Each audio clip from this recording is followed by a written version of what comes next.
Let's change history. Okay, first of all, I'd like to thank everybody for coming here tonight. Many familiar faces, many new faces. Really excited to meet and learn about our crowd today. One of the things I would like to start off with is really thanking HaKadosh Baruch Hu for the opportunity to share in this dream that Tzipora Grodko has really had for a very long time, and that she welcomed me and invited me to come and to join. Tzipora is really on a mission for self-expression, self-understanding, and self-acclamation in the field of Shadchan for singles, as well as an understanding with Shadchanim. My favorite part when Tzipora called me and she said, "Do you think we could work together and let's do," and I'm like, the Leora and Tzipora show. This is going to be so much fun. It's going to be the single and the Shadchan, and we're going to be able to get different perspectives and really understand that this isn't about what I think, and this isn't about what you think, and this isn't about what he thinks or what she thinks. Everyone has different ideas and ideologies, and many times we get very caught up with our own ideas or ideologies. But at the same time, we need to have more of an understanding of other people in order to be really wise. It says Ezehu Chacham Halomei Mikal Adam in Pirkei Avos. One of the things that we're focusing on is how can I be a person who really understands others? Halomei Mikal Adam. I learn from their good. I learn from the things that work. I learn from the things that don't work. There's a lot of differences in this world. There's 12 Shvatim, right? Or I think Dr. David Lieberman is Baskin Robbins has 32 flavors, There's different strokes and different folks for everybody, and I think it's super important that at this time, when we could really work together and grow together as a team and as a unit, that hopefully by the time in the next 60 minutes, we will have a wealth of information that will really help us develop ourselves.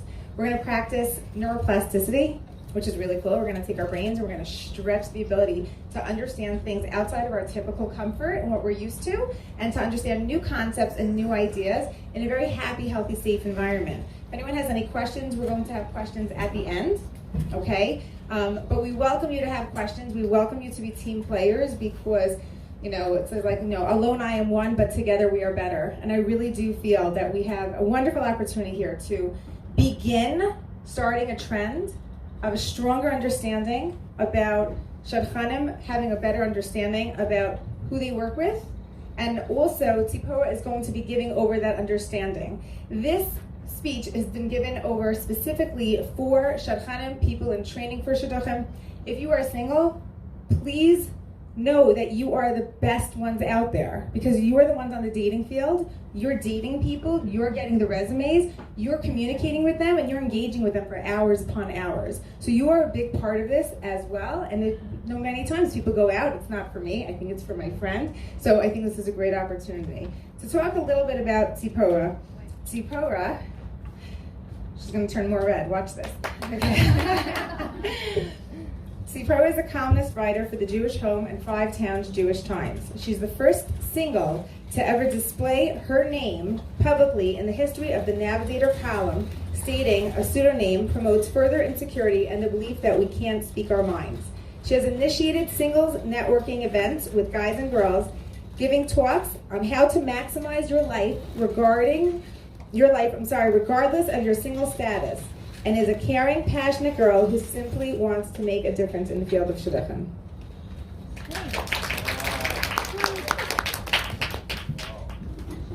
Hi everyone, thank you so much for coming today on a snowy, windy, cold evening.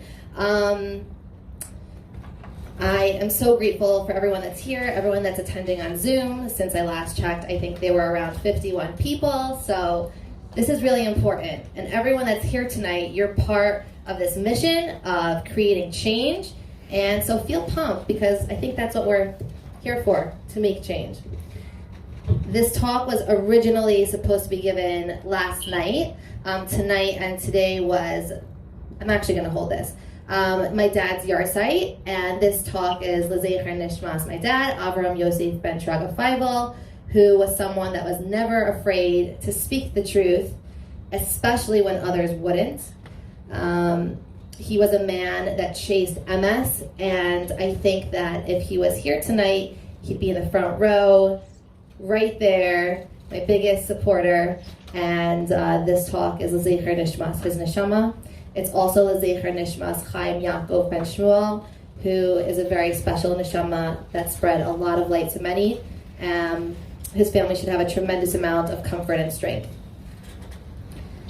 So, I'd like to respectfully invite everyone sitting here, those listening on Zoom, to consider that tonight might completely revolutionize the way you see Shidduchim.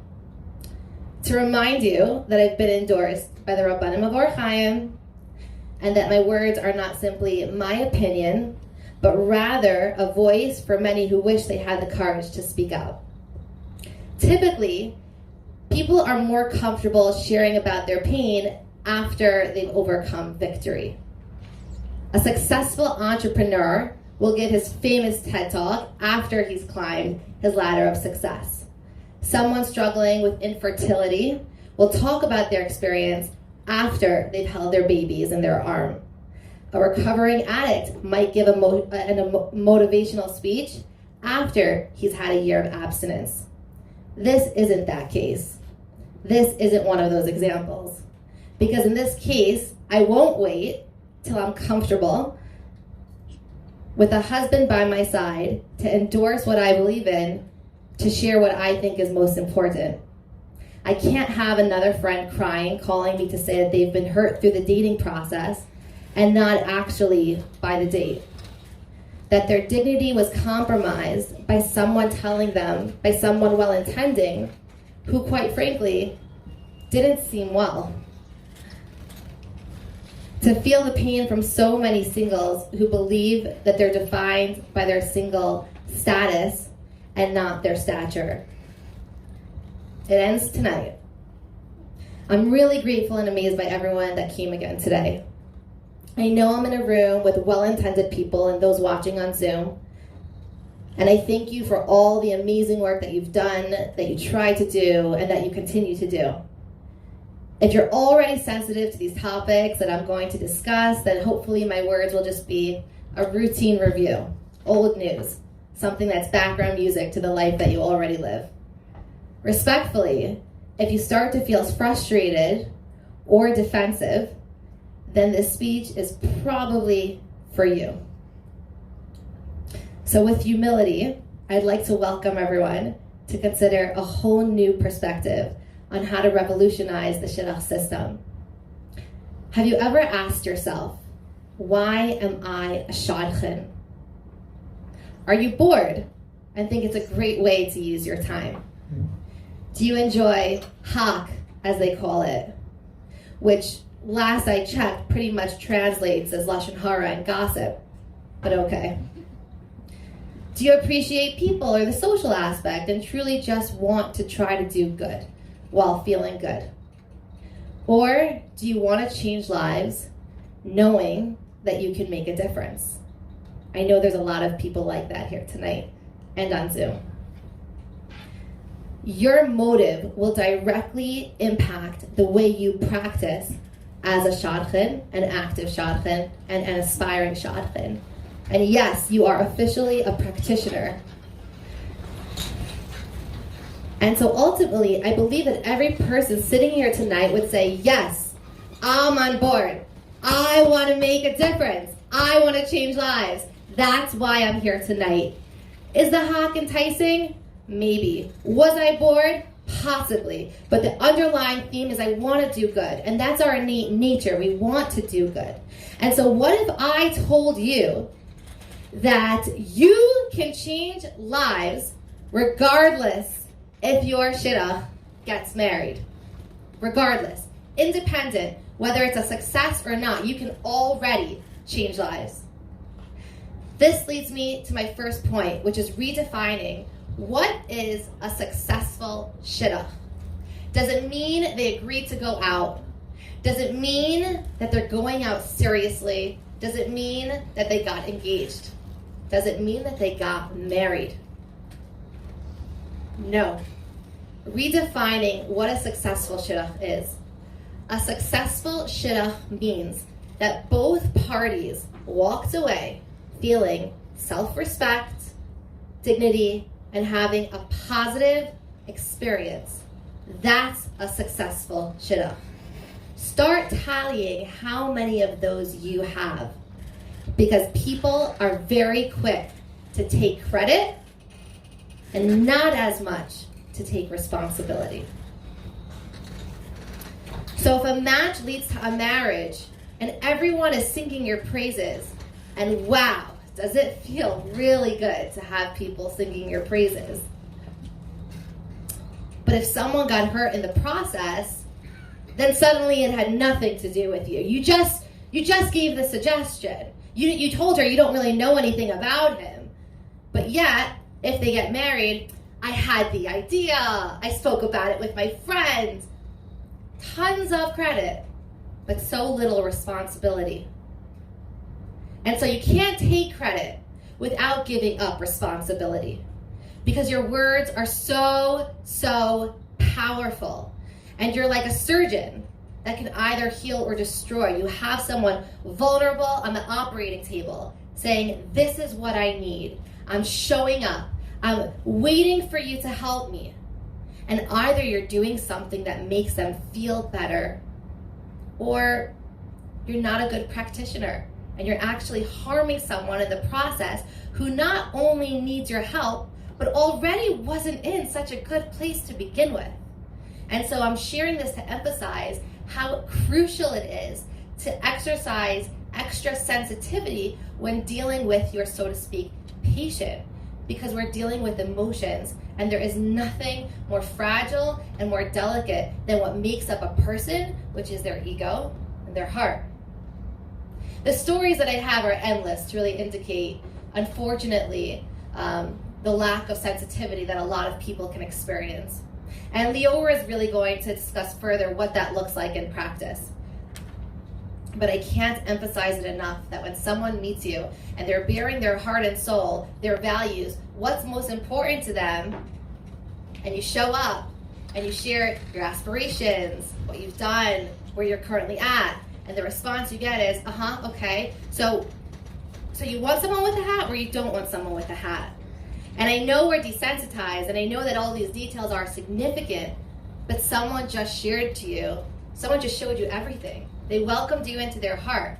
And so let's take a step back from the practitioner that gets desensitized because he's practiced so many different kinds of surgery, and he's even experienced such loss to the point where it doesn't really matter anymore. Let's take a step back, and when someone says, hi, I'm showing up to you with my clear empty bags. This is uncomfortable, and I'm telling you everything that I am. I'm sharing what's most important to me. Before you ask your further details, let's just take a step back and say, wow, it is such a pleasure to meet you. Let's compliment them with words of reassurance, with words of hope, with words that indicate, I am a humble messenger. I don't know if I'll have the opportunity to successfully set you up, but whoever ends up with you, wow, they're going to be a lucky guy. Imagine what that would feel like if you were interviewing for a job and you felt more than anything in the world that this is what you needed to move forward, and you didn't have the money you needed to provide you with the sustenance that again, like everybody seems to have but you. And you show up to that interview and you work so hard and you dress to impress, and the person looks through your papers, you've practiced, you've said this multiple times in your head, and they just say to you, well, you know, I don't really know if this is the right fit for you. I don't really know if I'm going to have the right guy for you. You know, what you're looking for, it's kind of unique. I don't really work with people like you. Ugh. Versus someone saying, wow, you seem like such an incredible person. I'm so glad that we connected. I don't know if I can help, but it was such a pleasure to meet you. You walk away feeling hope. And I'll tell you a secret, that to someone single, it's no secret. To me, but maybe to others it is. It is so hard to have hope when you continue to work and do everything in your power to get something that still seems to fall through your hands. And so if you're in a position where you're meeting with vulnerable people and you want to make a difference, and it doesn't start when they get married, and you can provide them with hope, that's a successful match. That's something you want to tally. Which leads me to my next topic, which is the Shidduch crisis. Do you know what crisis means? Crisis means instability and danger. Crisis actually indicates that something is out of control. Let me ask you a question.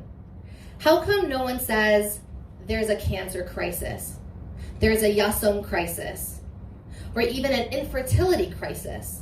You don't see that in the mishpacha necessarily. You don't see that on WhatsApp chats. How come? I believe it's because people think, well, there's nothing that we can do about that. I mean, it's science, it's completely out of our control. Yet, when it comes to dating, we assume that we have control. We assume that there's an issue and we're the ones that are going to fix it. And yes, we can make an effort and we should make an effort to contribute to a need that we see. That's why we're all here. We all need each other. But we can never forget that God is running the show. And so the same God that is allowing a certain amount of people to be single is the same God that's enabling your heart to beat every single second.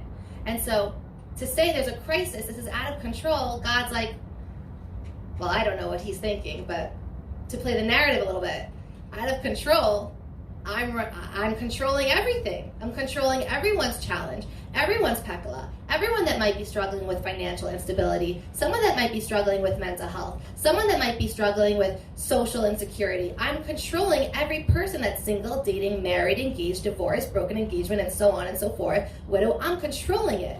So there was never a crisis. It was never out of control. And so I don't believe there's a shidduch crisis. I believe there's a bin adam l'chaviro crisis. How we're treating singles, that's the issue. And I share this with so much humility.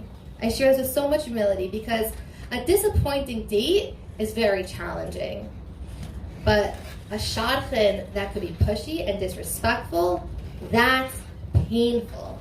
That's very, very painful. A person, unfortunately, can get used to disappointment. It's part of our resilient makeup. Pain, we don't get used to pain. And so consider how the lives of singles would improve if we were told at the end of a conversation with a shadchan, Hashem has a plan. At the right time, you're going to meet the most amazing person, perfectly suited for you. I don't even think that took 10 seconds. You didn't have to talk to me for 45 minutes on the phone. You didn't have to give me psychotherapeutic intake to determine how you can help me and save my life. You didn't even have to tell me that you're saying Tehillim for me. You just had to give me hope and remind me of something that's hard for me to remember because I'm feeling vulnerable. God has a plan. So there's no crisis because he's taking care of you. You don't have to worry. Some of the things that often make me laugh, cynical humor, of course, is when I meet with someone and they say something along the lines of this. Wow, okay, so you really need someone unique. Okay. I mean, Orthodox, Jewish, happy, healthy. Didn't realize it was so unique, but okay, thank you. That makes me feel a little nervous, a little insecure. Okay, I hear what you're saying. So you need a really good guy. It's hard to find guys like that. Wow, thank you. I feel a lot of hope, a lot of positivity, a lot of optimism. Okay, wow, interesting. Okay, interesting, you're more, okay, I don't even know what to make of that. Just provide hope, just provide encouragement. I'm reaching out to you not for your opinion. I'm reaching out to you because I was told you're a resource. If I didn't ask you for your opinion, be very cautious when sharing it. Be very cautious. It's subjective, it's limited to your own experience, and you have no idea how hard it was for me to pick up this phone and call you, and quite frankly, emotionally undress, and then put my pieces back together again in the hopes that maybe you'll be able to help me. Which leads me to my next topic, which is the infamous Emir Hashems. And so our exposure, our thoughts, our environment, people, that's what creates our reality. We're influenced by our reality. So picture how a single must feel if everywhere they go, they're reminded of the one part of their reality that they actually prefer not to think about all the time, especially at an opportunity where they should have easier access towards a happy occasion. And so I can show up at a bris, an up Sharon, a pidyon haben, and still get an Amir Hashem by you, and think I'm quite confused what you're talking about. Obviously, this can happen at a wedding. This can happen at a kiddush. This can simply happen while I'm taking macaroni off the shelf at Wesley Kosher, our local supermarket. So good to see you. Amir Hashem by you. I know I'm single. I know. I don't need you to remind me. And I can promise you that Hashem's not waiting for me to say Amen to your Amir Hashem by you to finally meet the right person. And I know it's well intended, and I know it comes from such a great place. But I don't think that anyone has the courage to actually say, just want to call on me for a second. It makes me feel really bad about myself, those Amir Hashem by yous. Of course, it's different if it's with someone that you're very close to at maybe a special occasion where they think it's appropriate to pull you aside and just say, I know this might be difficult for you, but I'm thinking of you, and it's going to happen. But it's become socially acceptable to simply throw out Amir Hashem by you. It doesn't feel good. It doesn't feel good. It makes a single feel like independent of what's happening right here, independent as to whether or not I just graduated my master's in social, or independent as to whether or not I just gave a big important talk. Amir Hashem by you, what you see is that I'm single, and I want to be so much more, and there's nothing I can do about it, and I don't want you to remind me of what I don't have. So respectfully, I encourage everyone to take a little step back from the Amir Hashem by yous, because I think it makes you feel warm and fuzzy. It makes you feel like you're doing something, and that's why I say it's so well intended. But the people receiving it, you think you're sending sparkles, it comes into my face like dust. I just want to cough it away. And I thought I showed up, and maybe at this happy occasion I can just have a great time, but nope. I just want to remind you, you're single. You're single. And Amir Hashem by you. It's not about me. And so, Leora actually had this class of setting up my two younger brothers with their wives. One of them is right here. I gotta give her a shout out. She's God's gift to my family. We got married this year. And at his wedding, again, well-intended people came up to me, held my hand, gave me a look as if I was on life support, and said, oh, you're so special. You know that? You're so special. And here's Hashem by you. And I thought, was this supposed to make me feel good? I said, I don't really understand, because one of my part-time jobs is making people feel uncomfortable and notice how inappropriate their comments are sometimes. And they said, it's so special. You could be so happy for your brother. He's my brother. All I've ever wanted for him was for him to be happy. So special. Or the people that came and took a picture of me without, I need this for my archive. I need this for you. You look amazing. I need this for your Shidduch. Just let me celebrate my brother's wedding. It's not about me. Let me celebrate. Let me celebrate. Don't remind me of what I don't have. I know, I'm here. Trust me, I know. And so again, I know people are doing it because it feels good for them, and I'm just letting you know it typically doesn't feel good for me. I have yet to hear someone say, it was so sweet, Mrs. Goldberg just said Amir Hashem by you to me. I just feel so much better about myself. Typically it hasn't happened yet to me. I don't know if it ever will. And so I just want to sensitize everyone towards this one little phrase, part of the socially acceptable things people say that make people actually feel like they don't want to be social. Another one is, often happens at the supermarket, so how's dating going? So good to see you. How's dating going? How do you think it's going? Do you see a wedding ring on my hand? What do you want me to say to that? To be socially appropriate, I have to say, thank God, everything's great. It's great. I love having the same conversation multiple times with different people and thinking that maybe tonight's the night my life will change, only to notice it didn't.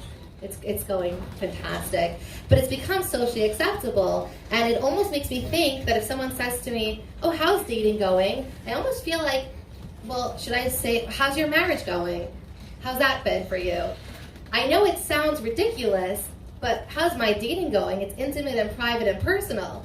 If I didn't voluntarily share the information with you, I probably don't want to let you know. The same way you wouldn't share with me how your marriage is going. But people just don't realize, and they mean well. And so, again, unless it's the right setting with the right person, because that can happen, and it does happen, it's just not something I would encourage to throw around loosely. Because once again, it becomes about your single status and not your stature. Talk to me about anything else. Talk to me about anything else. Because again, it's not necessarily being single that I think, as a person gets older, becomes the challenge. It's how the community reacts to people that are single. And it's a scary thought because it means that we have a lot of responsibility and we have a lot of fixing up to do. If we want to change this Shidduch crisis, again, reframing from taking people that are single to get married, because this is out of control, it's in God's hands, it's always been in his control, to let's help people feel happier, healthier, and more wholesome and welcome, and this is what we need to do. We need to make sure that people are comfortable being social through the way we socially interact. When an Orthodox girl, typically in the Jewish community, ages, she does so in dog years. And so I just turned 29. I turned 29 in Antigua, Guatemala. It was unbelievable. To everyone in Guatemala, I was so young. Oh my goodness, you're so young. You're living your best life. You're traveling in your 20s. You're in your prime. So happy for you. If I go to other places and I say I'm 29, people blink a little bit. It takes them a while to process the information. They get so nervous. What do I say now? Don't ask me my age if you're not really sure how to respond to the follow-up answer. And it often can seem to someone single that when you age, it's in dog years. And so what does that mean? When a dog ages 1 year, I don't know the exact ratio, is around 3. And so when I turned 29, I didn't feel like I was 1 year older. I actually felt like I was 4 years older. Time is the most valuable thing we have. Any chapter that anyone experiences, they don't know how long it will last. So why do anything to make someone doubt that they can't live a quality, maximized life by taking advantage of their single stage, but rather, yikes, oh no, you're getting older, be careful. Don't worry, Emir Hashem by you. You're 29, Emir Hashem by you. I'm 29, beautiful age. I remember when I was 29, thought I figured out the world. I'm still learning.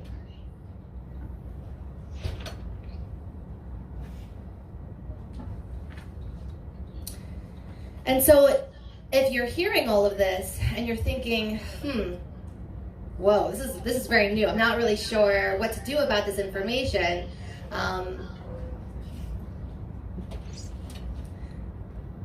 If it makes you concerned and you're not sure that you know how to be properly sensitive, no one asked you to do this.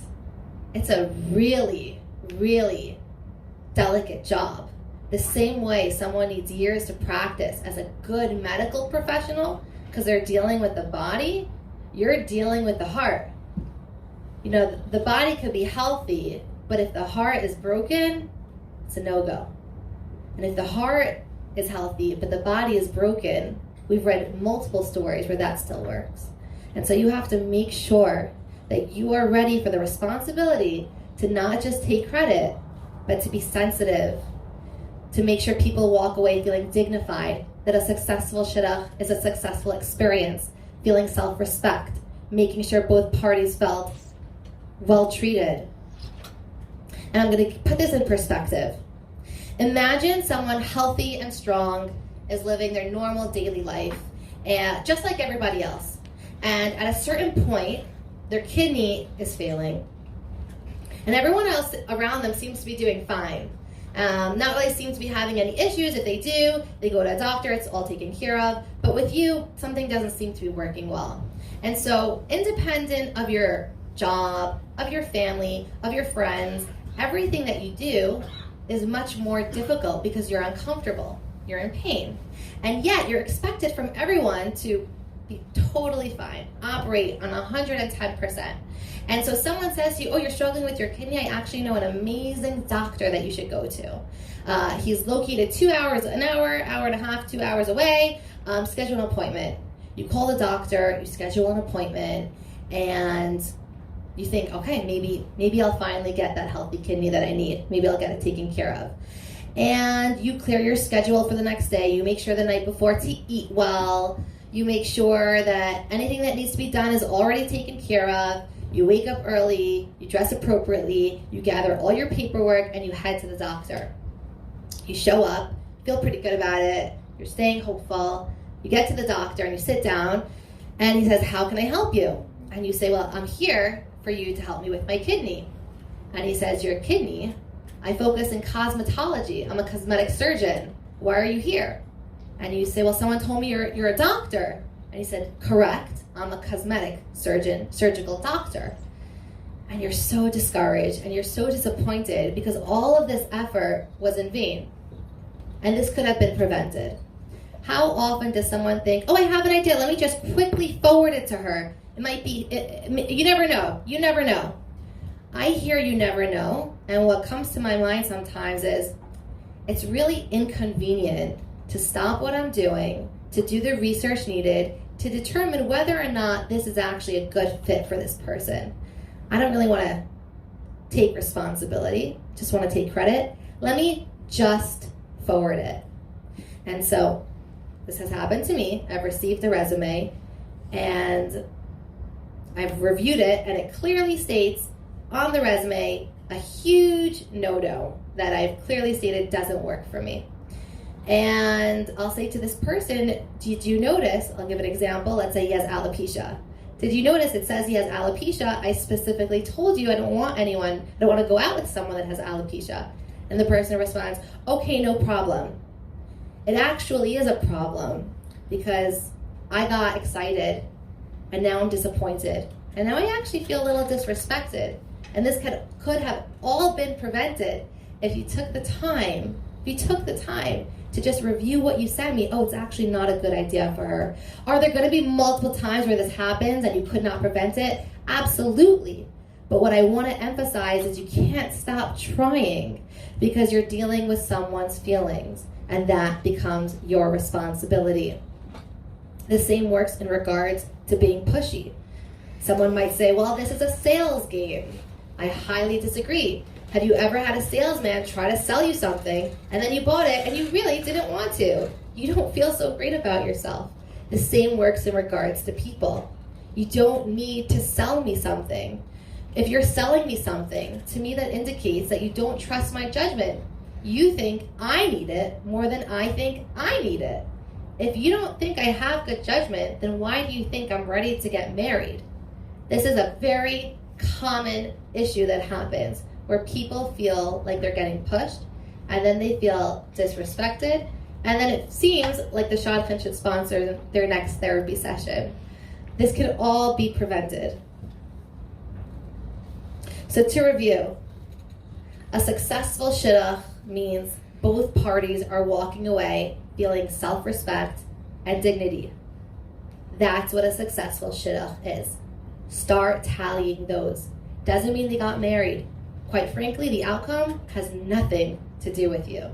You're the shaliach. I manage a job placement organization, and I always tell my candidates, I can't guarantee if the job is going to work. That has nothing to do with me. That's part of God's plan. What I can guarantee is I will exercise unconditional attention, be extremely, extremely diligent, and work very hard to give you the support you need. That's in my control. That's in your control. If you can do that, you have just made a successful shidduch. If I hang up the phone and before I hang up, I say, wow, thank you for giving me hope, tally that down. There isn't a shidduch crisis. Crisis indicates something is out of control.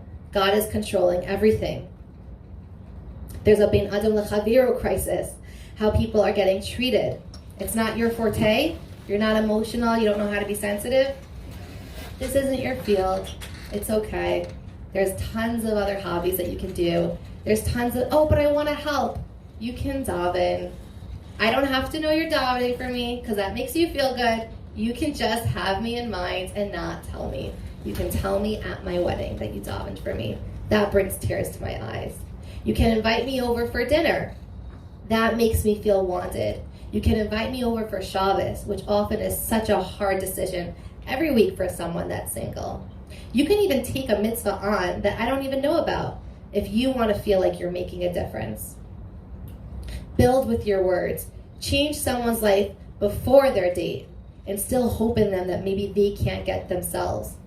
Ask people about their days, not about their dates. Don't make them feel like all you see is their single status and not their stature. Don't assume you could take credit without taking responsibility. And realize that if you want to make a difference and you want to change the world and you want to change the way things are done, humble yourself to ask, how can I change someone's life with my words? I don't have to worry as to whether or not I'll be successful if they get married. If they don't, you're successful if you've changed someone's life and they hang up the phone and they feel better. You have the hope. People are coming to you not for success, for hope. And you can guarantee that hope regardless of the outcome. It's just your choice to decide if that's something you choose to do. Thank you so much. Thanks for listening.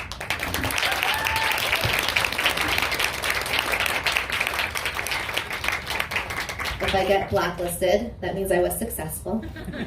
If you have a suggestion, don't be scared. I don't bite, just a little bit. Now, I would love to introduce Leora Elin, someone very, very special to me. So Leora Elin is a noted Shadchan, Kala, teacher, and educator. She has been in the field of Shidduchim for close to 25 years. She lives in Waterbury, Connecticut, quite a far commute. She came all the way down because she believes in her heart and soul that this is so important. Her clientele expands across the country. Leora was zocheh to make two of my younger brothers Shidduchim, and the day after she made my brother's Shidduch, she actually called me up and said, Tzipora, I have something crazy to tell you.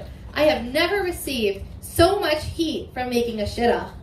And I said, I have no idea what you're talking about. Tell me more. She said, everyone's coming up to me and saying, don't you know he has an older sister? Why haven't you set her up? And because Leora is who she is, she says, you think I don't want more than anything in my heart to introduce Tzipora to her husband? It's not up to me. Hashem knows I want it. And when the right person comes along, I will try. She's humble. She's sincere. She's a builder, which is why she has had so much success. She's my mentor, my friend, my dating coach. And it's not uncommon to find her available at midnight doing damage control with someone that was hurt, fixing up a room for someone that's coming for Shabbos, or celebrating a successful shidduch that she made, which she won't tell me, but I'll find out on her status after we spoke.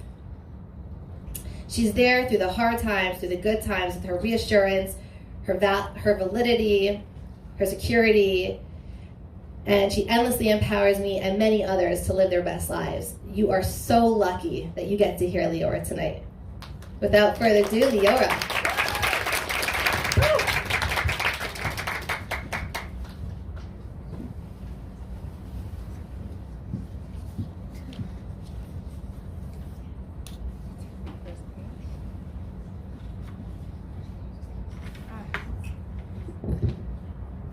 I'm sure you could all agree with me. I could listen to Tzipora for hours and hours and hours and hours.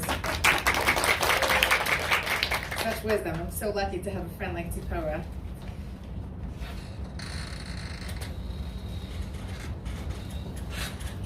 Addressing Shadchanim, I'd first like to begin by complimenting everybody who's involved in the field of Shidduchim.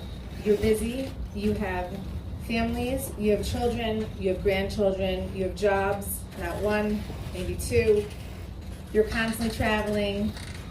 You take time out of your very busy life to stop, not for one person, not for two people. Dozens and dozens of people, phone calls, getting back to people after dates. It's endless.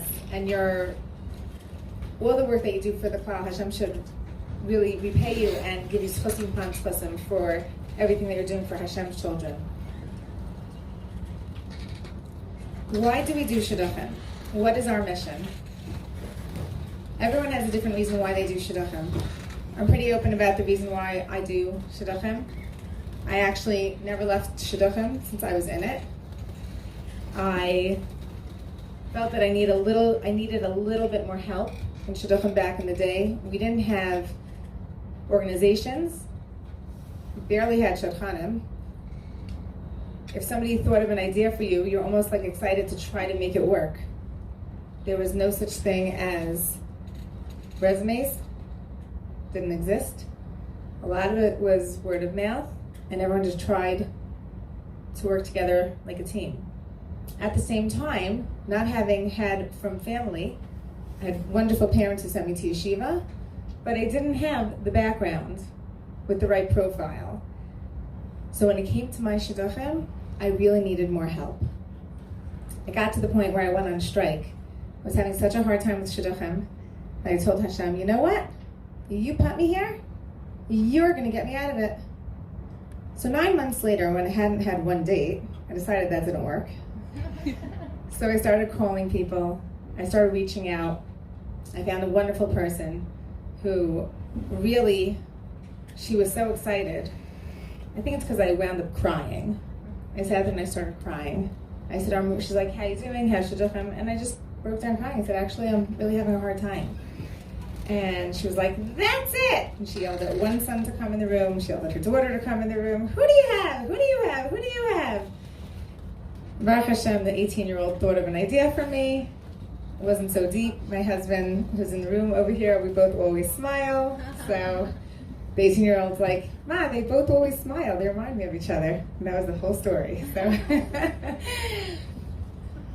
So that's how I started. Every few years, I dabbled in Shidduchim, a little here, a little there. And then after 10 years, I joined a wonderful organization, the reputable program, and I started mentoring, and then I started getting more involved. And then I read something in Rabbi Arush's book that spoke about the key to the treasure chest. And a lot of times we're very self-limiting. We don't allow ourselves to utilize the key, and to turn it, and to open up the treasure of Mazel. So I turned to my husband. I was getting very into the book, and I said, I'm going to make a lot of Shidduchim this year. He's like, what? When you allow Hashem in so much more than you ever have, there is a mazel that comes when you recognize it's not me. I just have a key, and if I turn that key, what's going to come out, all the gems and the diamonds and the sparkly, glistening treasures are going to come out because I'm utilizing what Hashem gave me, and it's Hashem who's doing it. That year, 7 Shidduchim happened. And I truly believe it was only because of the stronger recognition of allowing Hashem's bracha in every step that we take. The reason why we do Shidduchim as Shadchanim is because we want to really imitate Hashem. Hashem, I want to be just like you. Since Sheshis Yemei Bereshis, we know that Hashem is being Mezavig Zavogim. That's what he's busy with. Well, that's funny. Doesn't say he's busy with, right? He's busy with being Mezavig Zavogim. It's a little bit different than the rest of the Derech HaTava in which the world operates and the way in which Hashem created it. Pesach, a year ago, 2 years ago actually, now, we're sitting at a Seder with Rabbi Daniel Kalish and his family. And at the table, he starts talking about Kriyas Yamsuf.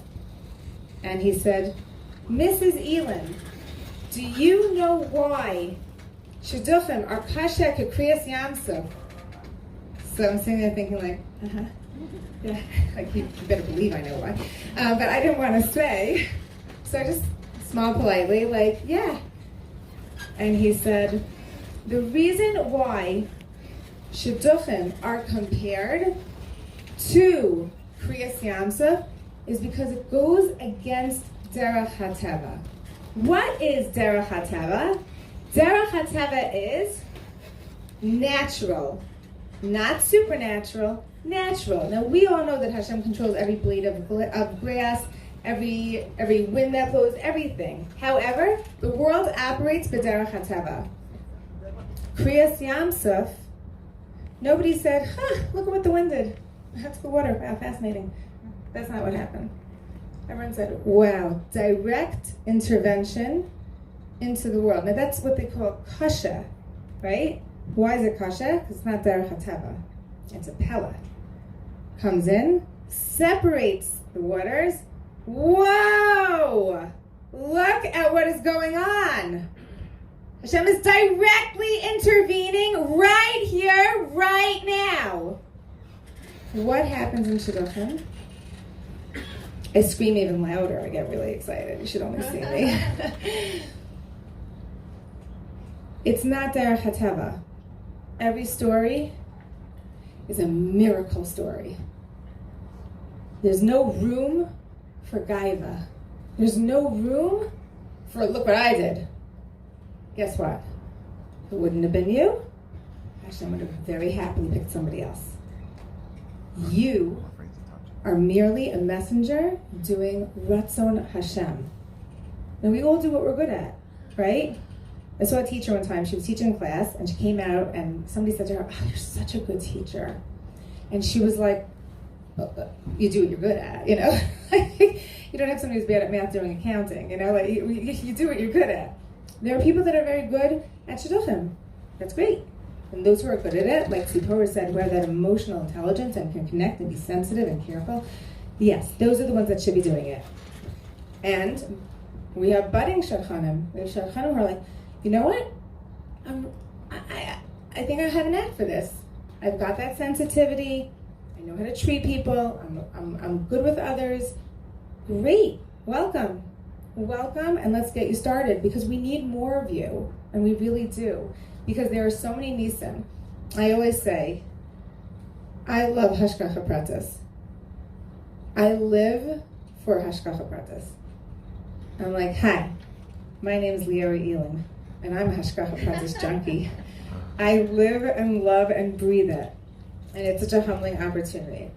The reason why we do this is so that we could be more like HaKadosh Baruch Hu, so we can get in touch with our neshama. When it says when we do mitzvahs, what is mitzvah? Mitzvah is tziva. Tziva means to bind. We're binding our neshama to who we are. That's that piece of Hashem, so we could recognize how we can be so true to ourselves and bring Hashem into everything that we do. What makes a great Shadchan? The answer is not, as you notice on this very creative flyer, for those of you that enjoy. Can I see by raise of hands who enjoyed looking at the flyer? Oh yeah, go Tzipora. That was Tzipora Grodko's creativity there. It's not a successful match that makes a great Shadchan. It's not changing the singles crisis, and it's not getting a yes that makes you a great Shadchan. Actually, very often I'll meet people and they'll be like, oh, you're a Shadchan? And I'm always like, oh, I'm a person, you know, that happens to do Shidduchim. I'll be like, how many Shidduchim did you make? And my first reaction was like, what is this, like a contest? Like, where do I put you in my view of where? My husband actually gets very upset when people say, how many Shidduchim have you made? The truth is, Baruch Hashem, after a certain number, I stop counting, because does it really matter? I'm in touch with people. Does the number make a difference? If I told you 20 numbers higher than the number that I did, am I better? Am I worse now because I didn't make that number?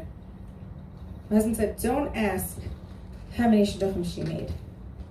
He said this at a Shabbos table when we were guests by somebody. He said, it's about how many phone calls she takes when people can't fall asleep at night. It's when somebody comes home, a girl crying, do you have a few minutes? I had a really bad experience. It's when a guy calls me up and says, I had my heart set on this girl. We went out for a month and a half, and the whole thing is over. That puts sparkles on your crown. You have more diamonds and more glistening sparkles on your crown when it's clean, not based on numbers of how many. People have said to me, well, I only made 2 Shidduchim. I'm like, only? Only? 4 people's lives you changed. Tons of grandparents, their future. What does that mean, only? Like, that? It's not good enough? What if you can't do Shidduchim? What about davening? What about taking things on for them? Everybody could do their part. What makes a great Shadchan? Pirkei Avos has the answer. Very simple, he says, Ezehu mechubad hamachabed es habrios. Who is he who is honored? He who honors others. A Shadchan is somebody who considers the other person. In communication, it doesn't really matter what I think and what I say as much as how well it is received. I need to consider for a single, when they meet me, what their wants are and what their needs are. We take the word respect, I'm going to break down each letter with a definition. R, remember. Remember who you are communicating with. You are communicating with somebody who is reaching out to you.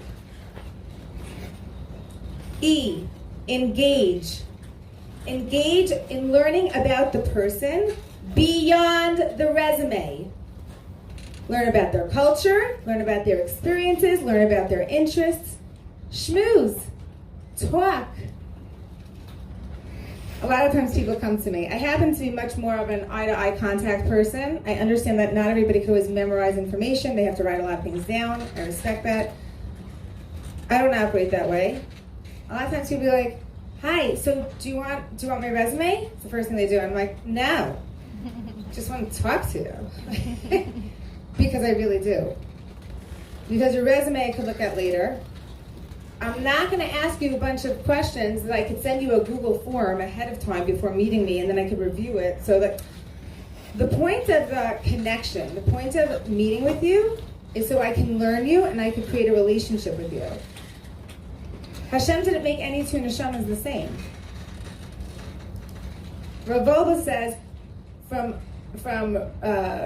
Adam Harishon ad Olam, there will never be 2 neshamas that are exactly the same, with the same psychology, the same background, the same habits, the same cultures, the same wants, the same desires. Never was, never's going to be. I'm getting to meet somebody new. Let me learn who you are. S, share. Share who you are. This is not a clinical check-in type of a meeting.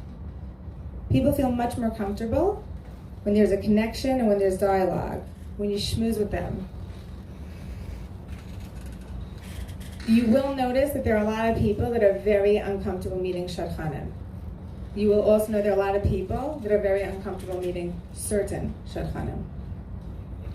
Please make yourself a vessel that gives off the vibe of warmth, welcoming, because at the end of the day, you're going home to your family and they're still very badly waiting for one of those phone calls from one of you. You have nothing to be as vulnerable about. Your job is to make them comfortable. If you can't make a single comfortable, you need to reconsider your approach, and you need to speak with somebody who could help you have a better approach so that you could better engage who you are meeting. I'm very open. Sometimes people come to me and they'll be like, this is a very common one. So so my parents are divorced. I'm like, cool, mine too. Like, oh yeah? Yeah. Oh, okay, I feel a lot better. I'm so happy I could tell you that. If you have something that you could connect with, don't taboo it. Unfortunately, with resumes, which is the world that we live in today, I'm going to go back to the olden days. There's some things from the olden days that were a lot of fun and very good. So this is like one of them. You know, in the olden days, we didn't have as many boxes. You know what I'm talking about by boxes? You fit into this box, Shivish, you know, modern Shivish, Modocs, I don't know, they have all these like new words.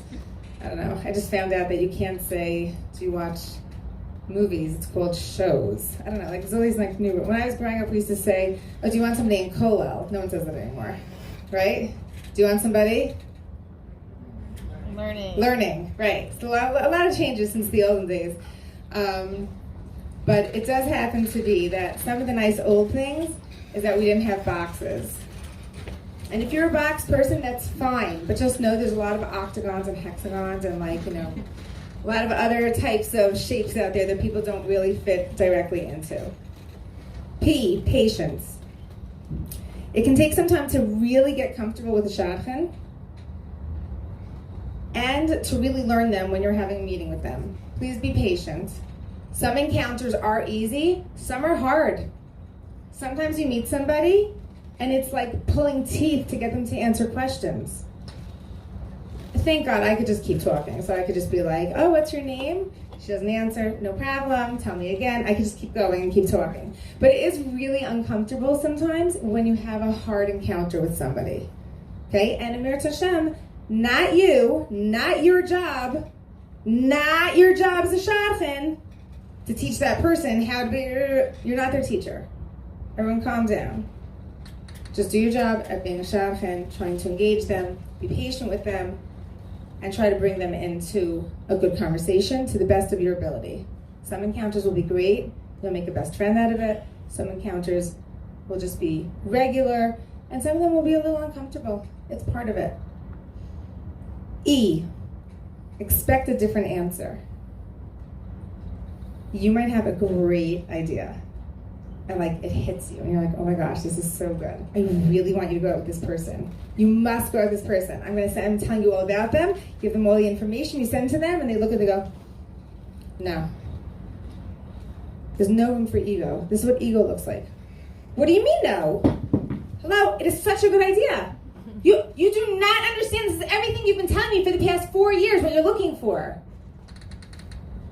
The single who's looking at this is thinking, I definitely never said that for the past 4 years. And the fact that you believe that that's what I want, that's also a problem.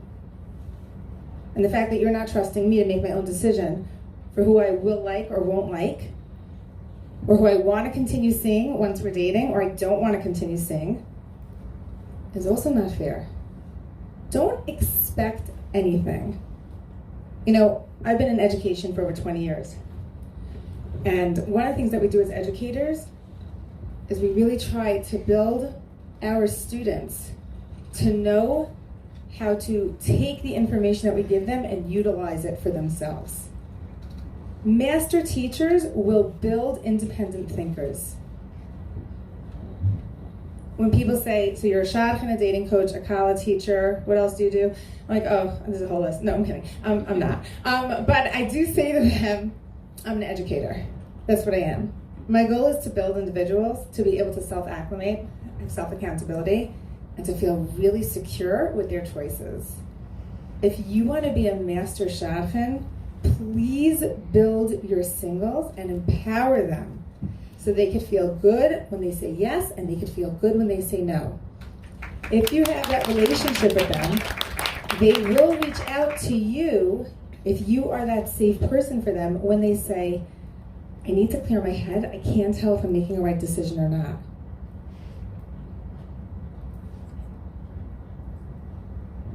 So with E, expect a different answer.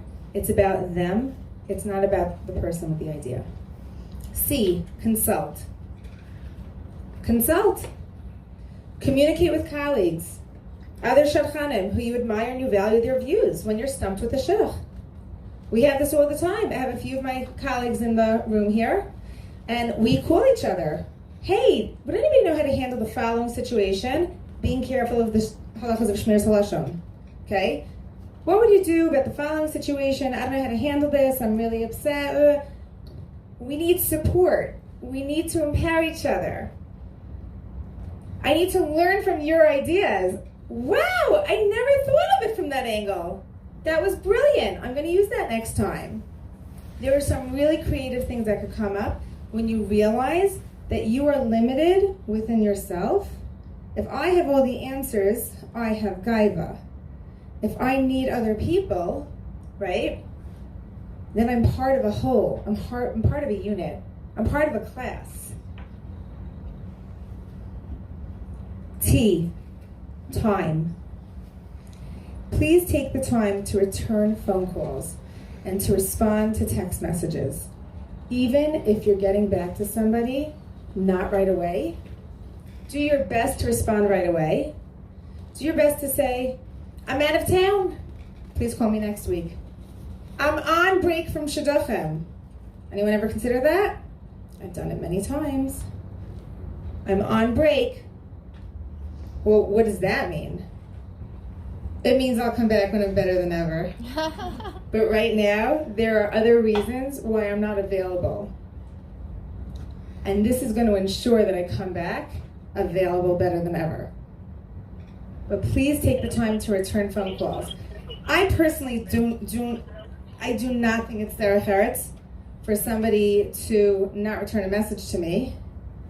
There's one gentleman who didn't respond to me when I sent him a message. And he said, he didn't respond. So then I finally sent another message. He didn't respond. Sent a third message. They were nice. And then I wrote back, if you do not want to work with me, that is perfectly okay. Please let me know. Oh, Mrs. Elin, I'm so sorry. I've been really busy. I'm like, that's okay. Just let me know if you plan on responding to me in timely fashion so I should know if I'm working with you or not. Because I respect my people. Please respect also, I'm also a person. Sensitivity does work both ways. We have to set an example of caring about communication. Building the single. A girl came over to me one time. She was by my house. She was like having a really rough time. And she said, you know what? I took on everything that I could. I'm doing like 2 halachas of Shmiras Halashon. I'm doing Shachris, Mincha, Mariv. I started doing, she names like a whole bunch of like extra things. You know, Shira. What am I doing wrong? Why isn't Hashem sending me my zivug?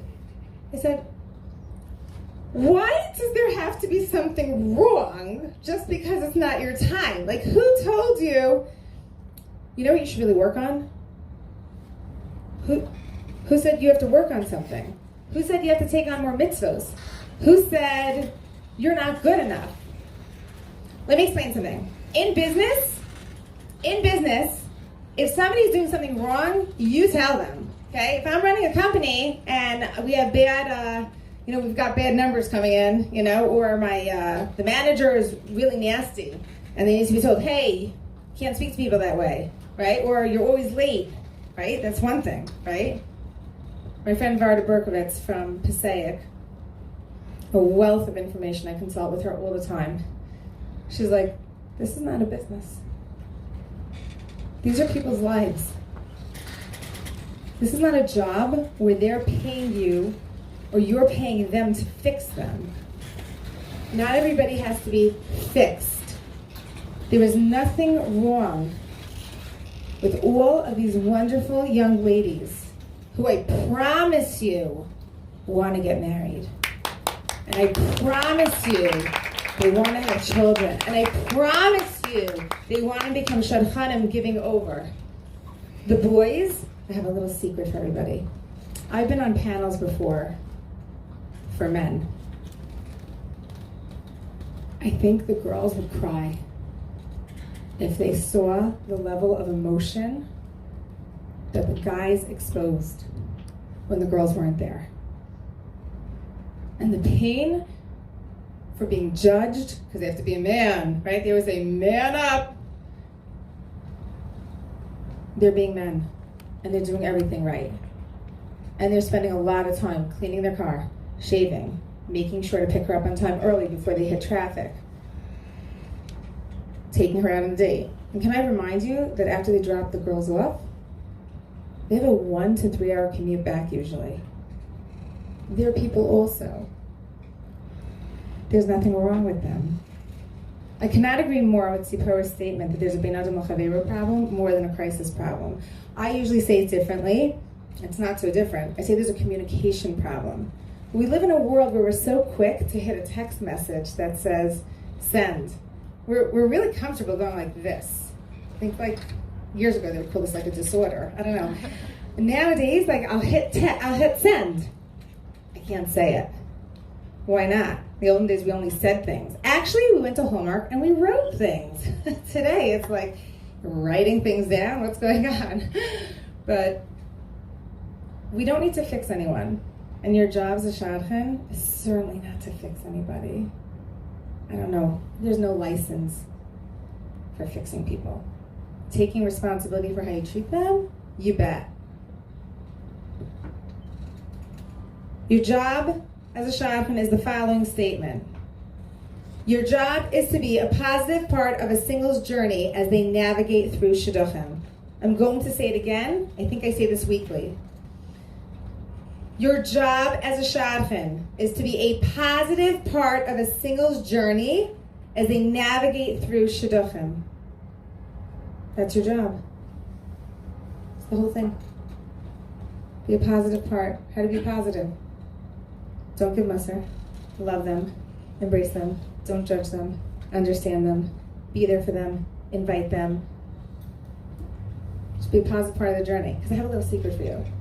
Their journey comes to an end. And they move on to the next stage. And what's their memory of you? And what did they think? And what was their experience of you? Were you their champion Shadchan? I want to be a champion Shadchan. I daven to Hashem every single day. I shouldn't hurt anybody's feelings by accident. I shouldn't say the wrong thing. We're all human. We've all made mistakes, myself included. But I want to learn from those mistakes, and I want to do the right thing. Sensitivity.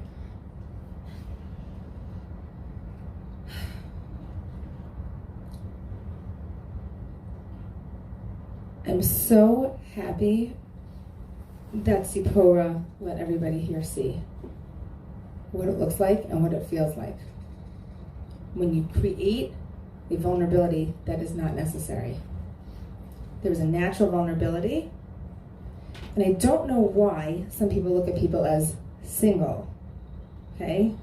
I don't look at people as single. I look at them as a person, who they are.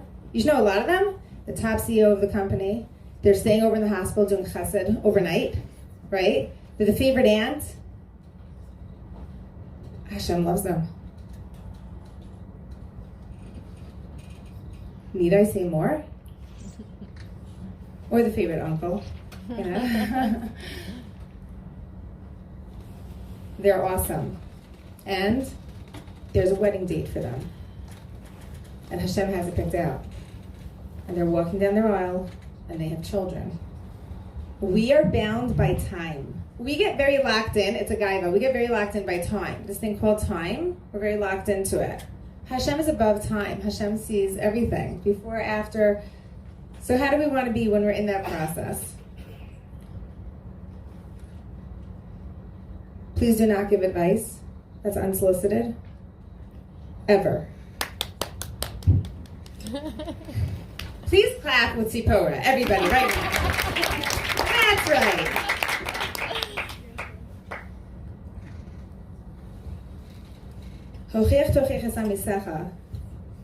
There's halachas to it.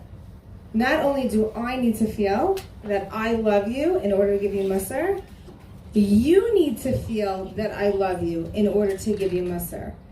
And mussar is not to be given in a way in which it cannot be received. And I will tell you that I have countless amount of people who have called up, guys and girls who have called up and said, can you be really honest with me? I need to talk something out with you. When they reach out, that's fine. Or when they know that they're so close with you and they're like a bas bias or ben bias, and they feel that they need that little extra help, only then. And if they run away, you knew that you weren't in the right position to be giving it.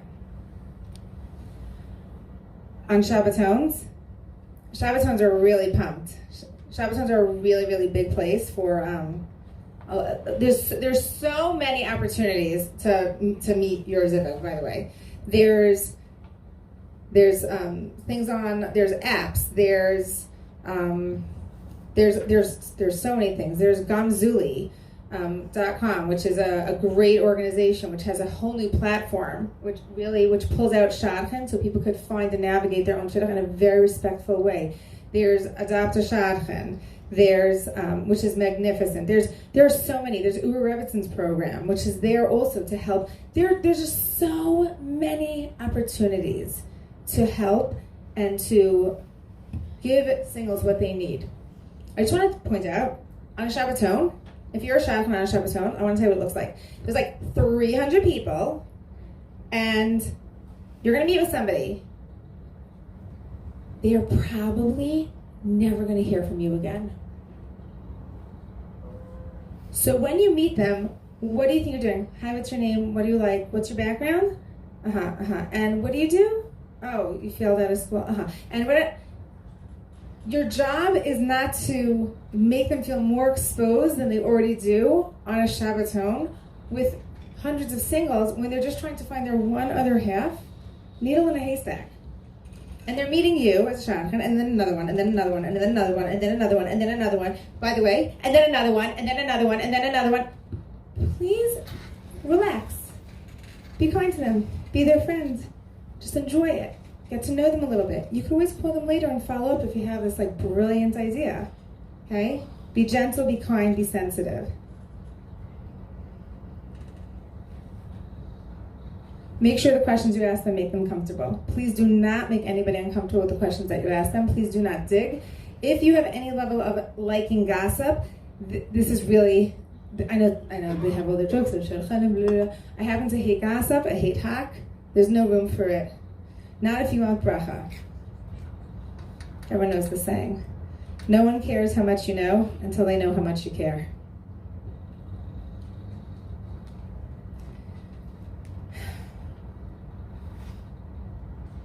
If a single reaches out to you and they say, hi, do you have anyone? So a few things. When I meet my singles, I tell them, I want you to follow up with me. I want you to stay in touch with me. Don't write, do you have anyone for me? Because it would be socially awkward for me to write back, no. I always feel like I'm put on the spot. There's like 20 messages a day, you know? It's like, hi, just checking in. Hi, I wanted to say, I tell all my singles, stay in touch. Be in touch with me. You know, have a great week. Hi, Mrs. Elin, I was thinking about you, right? Send a little heart, okay? Just nice communication. You have to train and teach yourself how to act. And you need to be aware how to communicate to your singles, how you as a Shadchan like to be communicated with. There were people that were calling me at like, I don't know, midnight, right? Okay, sometimes Tzipora and I schmooze at midnight. But there were people that I barely knew that were guys or girls, and they would send text messages, and I ignored. I don't respond to them. Why? Because I don't do Shidduchim at those hours. Because those are my boundaries. And you have to establish your boundaries. It might work for you to return messages at midnight. It might be better for you because, you know, the house is more quiet. But you have to establish your boundaries and how you like things and how you don't like things so that you have a respectful, communicative relationship with that person who you're working with. If you don't have somebody, you could say things like, I really enjoyed learning about you. When you meet somebody in an encounter, I really enjoyed learning about you. I hope to have somebody for you. Let's stay in touch. Come for a Shabbos. If you can't do Shabbos, don't say come for a Shabbos. But if you can, why not? It's so much fun. We have Shabbatons in my house all the time. We have girl Shabbatons, guy Shabbatons. Sometimes people call like Miss Elin. We're passing through the area. Can we come? Yeah, some people actually come to this place called Waterbury, Connecticut. It is a real place. It's in the tri-state area. Tri means 3. New York, New Jersey, Connecticut. That's right. Oh yeah. Everyone's like, yeah, I live in the tri-state area, New York, New Jersey. I'm like, tripod, tricycle, tri means 3. Okay, triangle. All right. False hope doesn't work, but caring does. Humility. I just heard, we had a men's Shabbaton almost a month ago in my house, and Rabbi Gigi from Waterbury, Connecticut. We're going to keep stressing Waterbury, Connecticut, so you all get really familiar with Waterbury, Connecticut, okay? And Rabbi Gigi gave an example to understand what gaiva is and what humility is. So he said, imagine there's a light shining down, and you're standing there. There's a distortion of what you are with this thing casting out called a shadow. The further I get away from the light, the larger the shadow appears. But we know that the shadow is nothing real. The closer one gets to the light, HaKadosh Baruch Hu, the shadow's gone. There's no shadow, because it's not about me. It's about being by the light. It's about HaKadosh Baruch Hu. If we allow ourselves to act merely as being under the light of Hashem, there will be no shadow. Remember, the further you get from that light, the larger the shadow. The further you are away from emes. But if you take emes with you, it's not about me. It's about Hashem. A girl called me one time and she said, I need to speak to a dating coach. I said, okay, what's going on? So I went out with this guy, okay, and I don't know what to do. Okay, what's going on? I went out with him 5 times. Wow, do you like him? No. Oh, you don't like him? No. Did you like him after the first date? No. Second? No. Third? No. Fourth? No. Fifth? Well, I'm calling you. It sounds like you don't like him. I don't. So what's the problem? I'm scared to say no. Oh, why are you scared to say no? Because I'm scared the Shadchan won't set me up again. I said, let's go through some things. So I sort of she checked in with me. I made sure that there was, she didn't have any roadblocks. She wasn't scared to move forward. It just was, there's no connection, no relationship. How many times do you want to give it a try? And she said to me, what should I do? I said, well, why don't you call the Shadchan back and be like, hi, I don't really want to go out again. She said, well, I did that 4 times. And, well, if there was nothing wrong, there's no reason to go out again. By the way, that's a big discussion for later. If there's nothing wrong, you go out again. And what if you don't like him, but there's nothing wrong? Like, so you go out again anyway? Do you marry somebody you don't like also?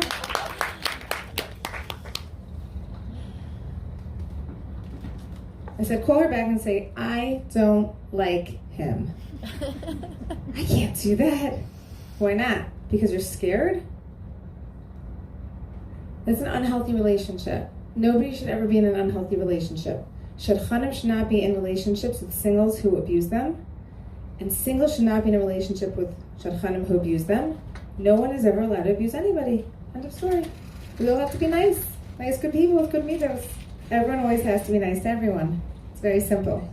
Okay? If anyone's ever in a relationship as a Shadchan that they feel that the single is not nice or nasty, I had a girl who got very angry at me one time. I had to postpone my meeting with her because I had an emergency that was time sensitive with a different Shidduch, and the parents just got to Israel and they were waiting 12 hours to speak to me, and they were falling on their faces, and it was a disaster. So I told this one girl that I have to push her off the meeting. Is that okay? She's like, you're pushing me off the meeting? Aha. So is everything okay? No, it's fine. It's fine. I'll see if I'm available later. Okay. I called her back an hour later. Thank you so much for being so flexible. And, this isn't the first time it's happened to me. It's happened to me multiple times. I said, I'm so sorry. You seem really upset. She's like, well, I am really upset. And she was really nasty to me. And in my earlier years, I would feel hurt and I would hang up and be like, well, I don't know what to tell you. I'm really sorry, but I don't think this is going to work. And I would hang up in my earlier years. This time, I was like, I realized right away, there's something wrong. There's something wrong. And she wound up opening up to me afterward, and she started crying. She told me about times where she drove in from her city, in her state, all the way to another city and state, where Shadchan will call her in the middle and be like, sorry, I have to cancel, after she was 2 hours in, driving in. So that triggered her when I said to her, I have to postpone my meeting. She apologized, and she calmed down. To me, the whole point is like, I just want her to feel safe. You know why? Because it's not about making her Shidduch. It's about being a good person as she navigates on her journey of Shidduchim. If you want like all the like glory and the wow, you made the Shidduch, I'm so excited. I'm always like, no, we need to move on to the next person. We don't even have time. Like, we gotta go. Is it a wonderful feeling? It's a wonderful feeling because it's a bracha from Hashem. It's Hashem giving you a kiss and saying, I love you, and I'm going to make you feel like you're part of my process. And that I love. That's the high, not the attention. Totally not.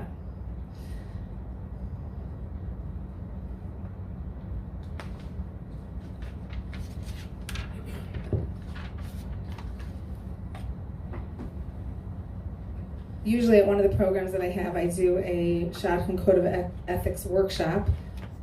It really goes into a lot of detail about how to treat a single with full respect, how to respect a single's background and sensitivities, how to have safe boundaries for yourself, how to have guidelines for communication, being careful of the laws of Shmiras Halashon. I cannot stress this one enough.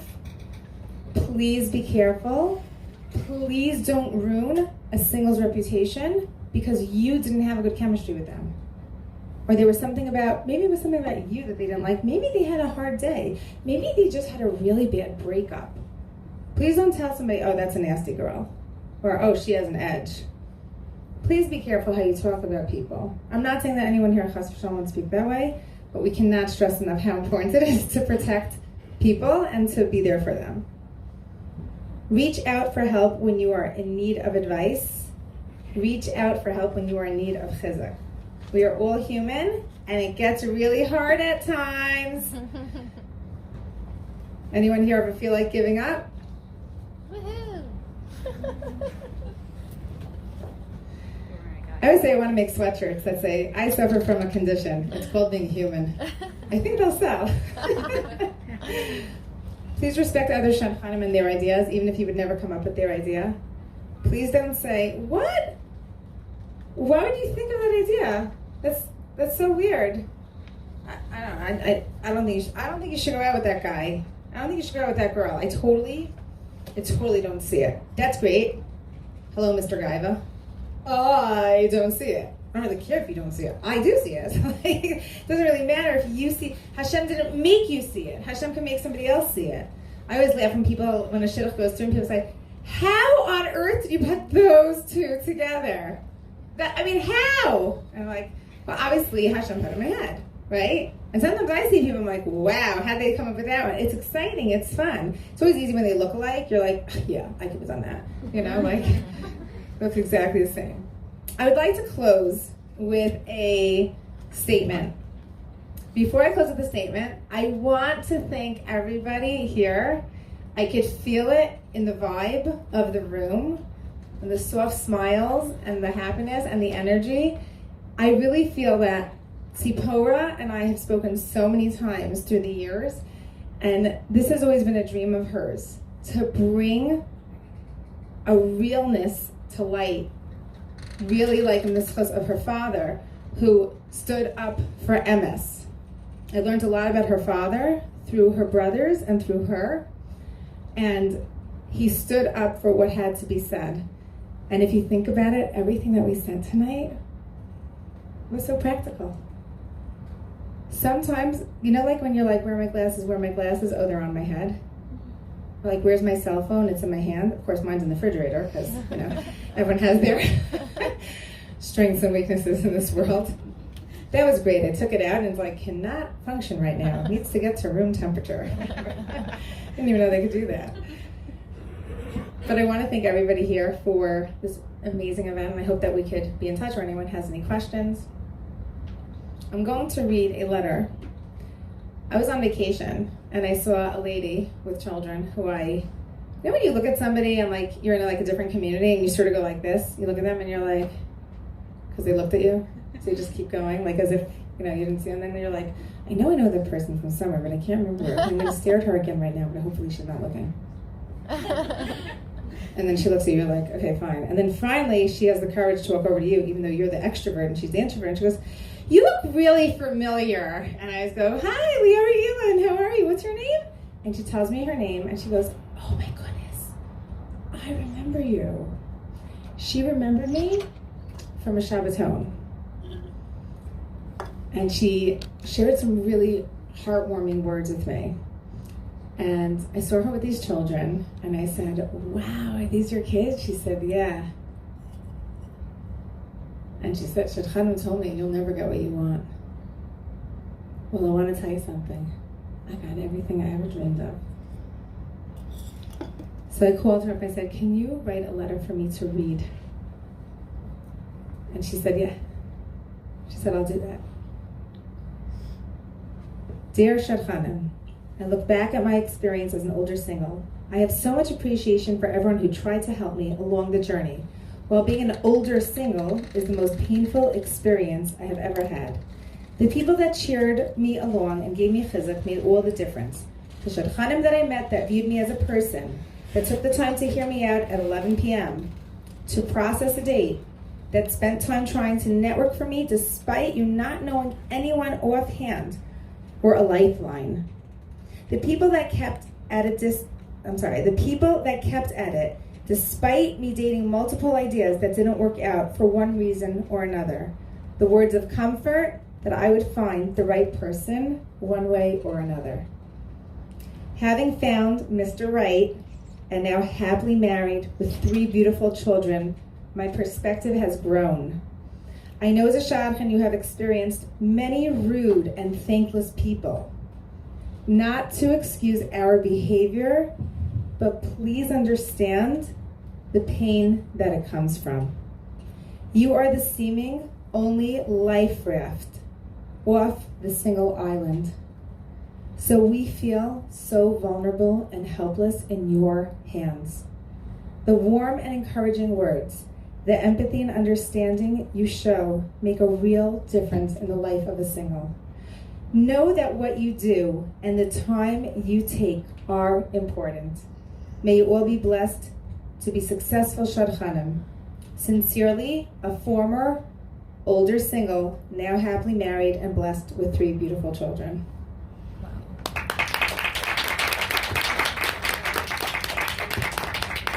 If anybody has any questions publicly, we could take them. If anyone has any questions privately, we could do that. Yes, what's your name? Hi, I'm Anna Catalana. I don't have a question, I just have a statement more. So I just wanted to say that both of you were incredible. And I feel like this should be like just get it out there as much as possible because I think it's everything you said is so important and so true. You said it's so basic.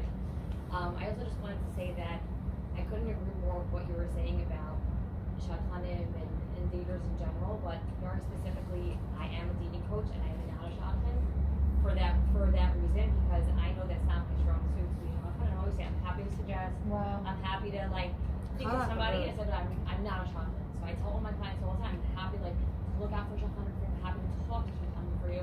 And I think it's so important also to have that connection and that relationship between Shadchanim and dating coaches. Because yes. I think that you can. There are many people that can be both, but just because you're a Shadchan doesn't automatically make you a dating coach. And just know your strengths, know what you're good at, and network and work together. And I think that's so incredible. Yes, wow. I love what you're saying. It happens to be that I have a good friend who is a dating coach, and there are certain cases that come to me, and I'm very aware that they're very extreme. And they're not for me, like people who like a 20-year age difference, not it's just not for me. I pass it over to her. And even things that are a little lighter, I pass over to her. Another thing, I love that you said, what Hannah said was that she knows her strengths. We know what we're good at, we know what we're not good at. And that's really good. Because we should only do what we're good at, and we should network, and building a network is also very important. And I'll introduce you to a few ladies here that are Shadchanim, that also so that we have that network, because we do need good dating coaches out there. But it is really important to know what you can do and what you can't do. Also, Shadchanim are not therapists. So unless you have a degree in mental health counseling, which Tzipora does, then please do not give therapy to singles. Please do not decide that you know what they have to do, and please be very careful. We don't have that clinical training. We can only do what we're good at. Wow. So. Thank you. Thank you for sharing that. Anybody else have any statements or questions? Okay. So I just wanted to also say thank you Thank you, Leora. That's fantastic. Okay. So thank you so much for coming. I do want to respond to Hannah. This is actually being filmed, and Lisa Elephant agreed that everyone in her Adopt the Shadchan database has to watch this film and sign a document indicating that they watched it in order to be accepted into the database. She also supports what we're doing, and everyone that's here now has become a part of the mission.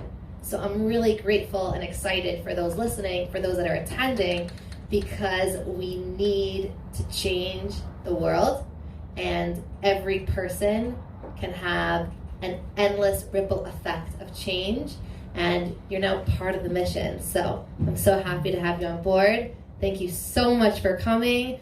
Thank you for humbly coming with humility, and have a wonderful night.